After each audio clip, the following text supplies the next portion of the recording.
With us. Sarah, how you doing? And welcome back to our program. I want to share with our viewers a late night tweet from last night from the president. The Republicans, he writes, are developing a really great health care plan with far lower premiums, cost, and deductibles than Obamacare. In other words, it'll be far less expensive and much more usable than Obamacare.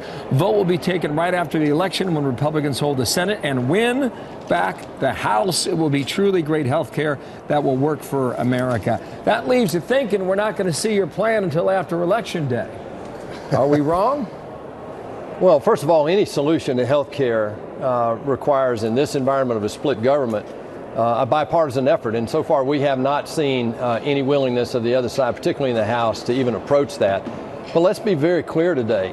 What is called the Affordable Care Act is an unmitigated disaster. What the president is saying is that we need to have what the Republican solutions are.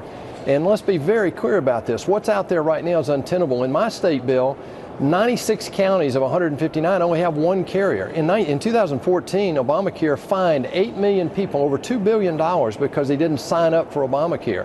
And the average income of those 8 million people was $25,000 a year.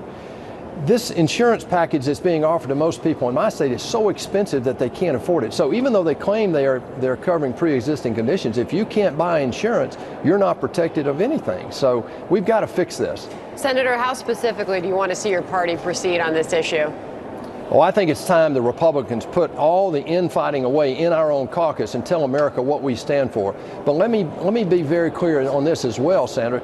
I think right now what we see is we've wasted the last decade talking about insurance. There are some things we need to fix in insurance, but the real thing that's killing us right now and what's driving insurance cost up is the driving cost of health care delivery itself.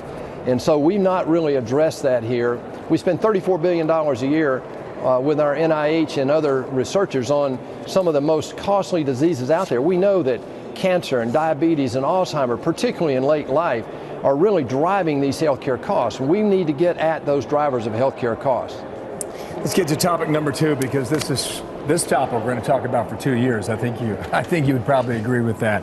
Now, the tweet from the president: Democrats should stop fighting Senator David Perdue's disaster relief bill. They're blocking funding and relief for our great farmers in rural America. So this has not yet passed. Yet on the floor of the Senate, I don't know if you were present for this. I'm going to play this for viewers. The Senator Feinstein votes yes, and then we'll watch what happens in between here. Roll it.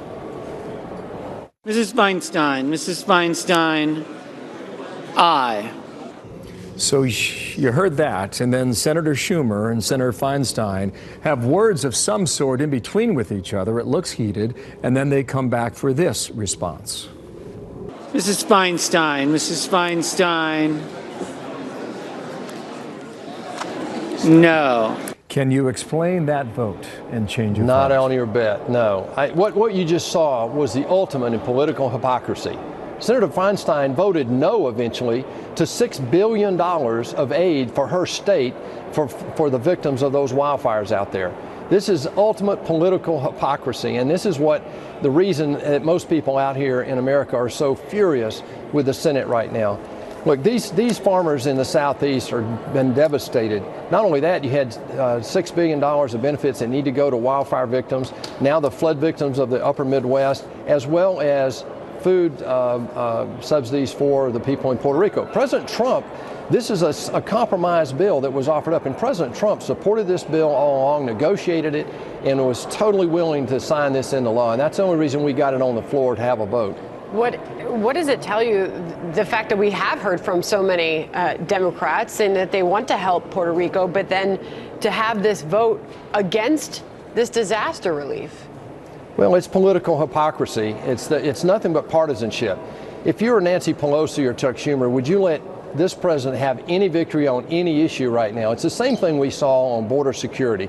Years past, the Democrats said, oh, yes, it's an emergency, it's a crisis. Even President Obama built 135 miles of wall, called it a crisis. But now that President Trump wants to do it, all the Democrats are saying, oh, no, it's terrible. Nancy Pelosi even called it immoral. The same hypocrisy is applying right here on this disaster relief. And let me put it in perspective for you. In 2013, behind Hurricane Sandy, the federal government appropriated $50 billion for the victims of Sandy, mostly in New Jersey. In 2017, $136 billion was appropriated for 3 different hurricanes and wildfires in California. And this package was only $13.5, and only $3 billion went to the farmers of the Southeast. This was a very compromised bill, and we felt like it should have been passed. Well, can it come back, and how soon? Well, we're working on it right now. I mean, we're still negotiating. We'll find some other way to get it back to the floor. We've got to get it past the House as well. So we're still working on it, Bill. Senator, thank you for your time. Come on back. Senator Perdue Thanks, from guys. Georgia. There on Thank the you, Hill. Senator.